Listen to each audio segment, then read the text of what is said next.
Hello YouTube, this is the Magnus. Just started this channel. I used to do some coverage of other games, but right now this channel is going to be about gaming, but primarily and initially exclusively Total War Warhammer, focusing on multiplayer ladder battles. And I have been playing competitively in multiplayer battles for about a month and a half, maybe a little longer.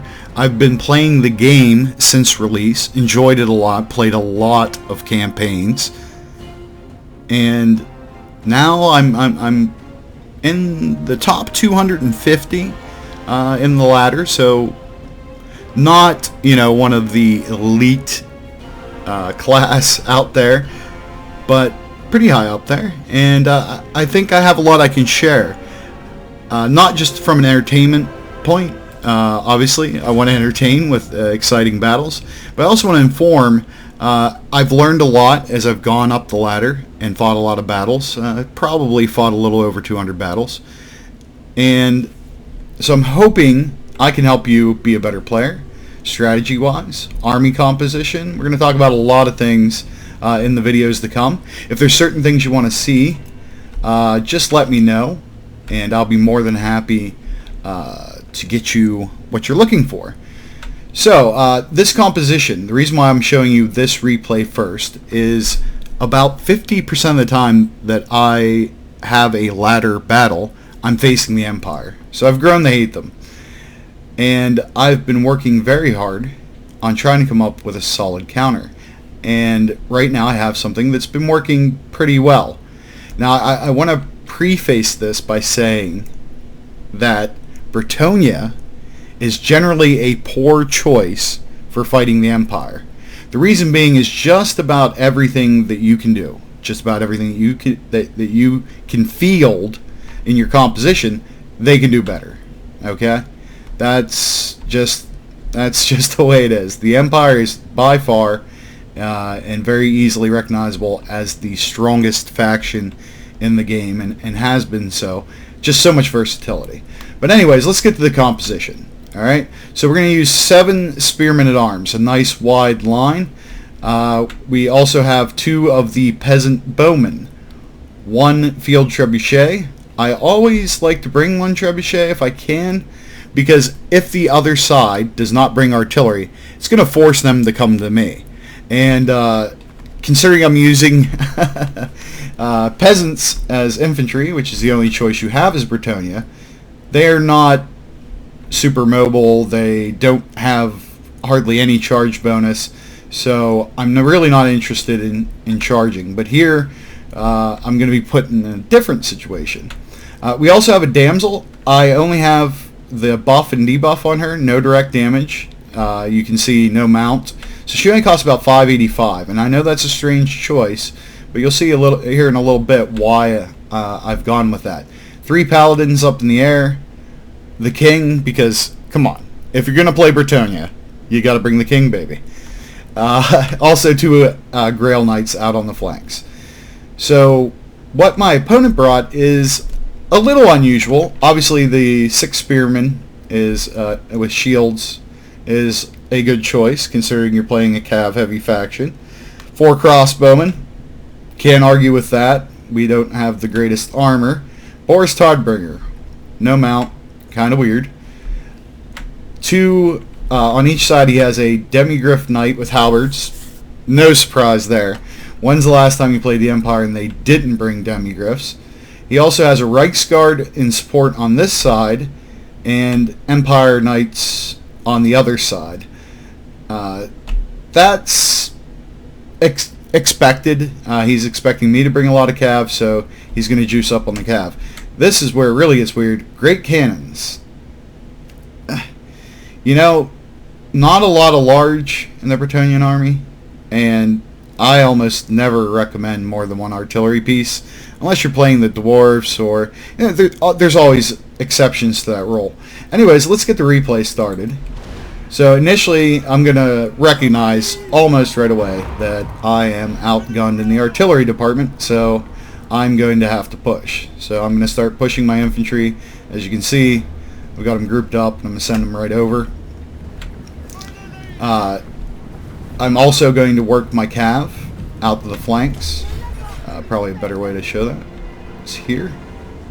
So on both flanks, I'm going to bait him into a cavalry engagement because he'd be crazy not to engage, considering he has the advantage, or at least a perceived advantage. And in any game or historical context, you want to project strength like I am with my line, even though I'm weak here. And where you're strong, you want to make yourself look weak, and that's what I'm doing here. I'm just moving up and sitting here, and he's going to obviously feel that he's in an advantage. And then I'm going to send the Flying Corps over. Now, I didn't expect him to charge when he saw the Flying Corps coming, and you're going to catch a micro mistake here, because here they come, and I just eat it, because I'm looking elsewhere. And then I'm going to eat another charge. Brutal. Not good. But I quickly recognized the error and send in the flying crew, and they're going to make a mess out of these guys. He's in a sandwich. Not good. Like what's happening on that flank. Infantry lines are about to engage. Moving up the archers and the damsel. Now you'll notice I retreated my Grail Knights back on the right side. Initially it was because my spear line was here, but I'm not also doing it because I have support here. I'm going to debuff his frontline infantry with a damsel. Curse of the Midnight Wind. Basically makes it impossible for them to hit anything with spears. And I'm also going to buff my Grail Knight on my weak side with Harmonic Convergence, which is going to give them a lot more staying power and a lot more punch. Backing it up with the archers, firing into his cav. I'm not expecting to win on this side, but I want to reduce his cavalry as much as possible. Now if we go over and check on the left, he's in big trouble. My left, that is. His cavalry has broken. I'm going to send one paladin to pursue to try to drive them off the map, and then the rest are going to head towards the other side to help out, and I'm going to have my Grail Knights come back here to start causing some real trouble. At the same time, I've got the damsel moving in. This way she provides a leadership bonus to the line because they're shaken. I've already asked a lot of them. They've had to hang in there for quite some time. You'll notice that he's got some guys that aren't totally engaged. As expected, he's going to slam what's left of his cav into the infantry, and they are going to be quickly freaked out. But I'm going to bring in the flying, and there's going to be death. There's going to be destruction. And a lot of morale issues, and a lot of pieces of Empire guys, apparently.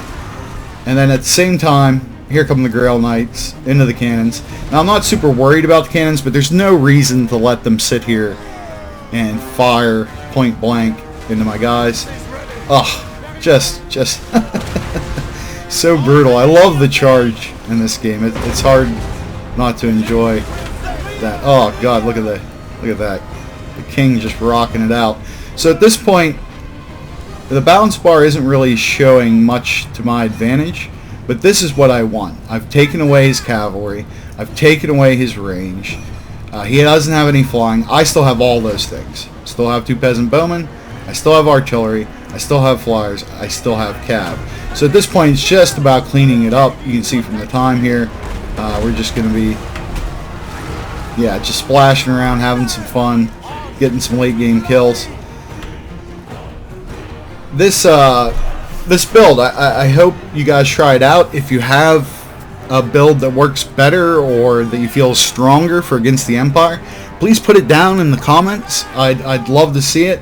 I'd love to talk with all of you about composition, about strategy, not just against the Empire, but the game in general. If there's other things you want to see or you'd like more details on how I came up with this, just ask in the comments. Again, I'll respond. I'm looking forward to doing a lot more videos. I hope you got something out of this. If you did, if you like it, please hit that like button. Please hit subscribe. Let's hang out. Let's share information together. And let's be better players on the ladder. Let's get to the top. So let's watch him wrap up here.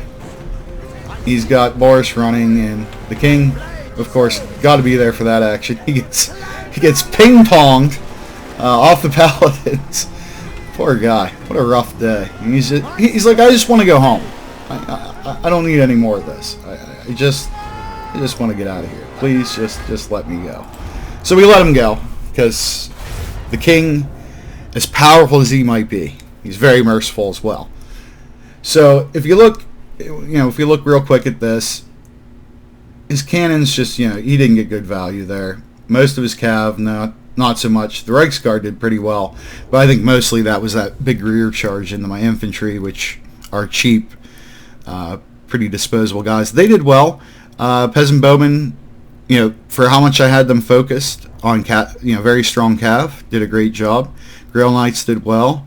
The king, of course, comes out on top. The paladins, I don't even think I used all my potions, and the damsel was great support. So again, if you like what you saw, please like it, please subscribe. I'd love to do lots of videos for you guys. I'd love to show you tons of compositions, tactics, strategy, and I'd love to learn from you too. So if you know things you want to share, or things you want to see in future videos, just put them down in the comments. I'm going to be totally engaged. I love this game, and I'm looking forward to making a lot of new friends here on YouTube. So until next time, this is the Magnus. Keep showing honor in gaming.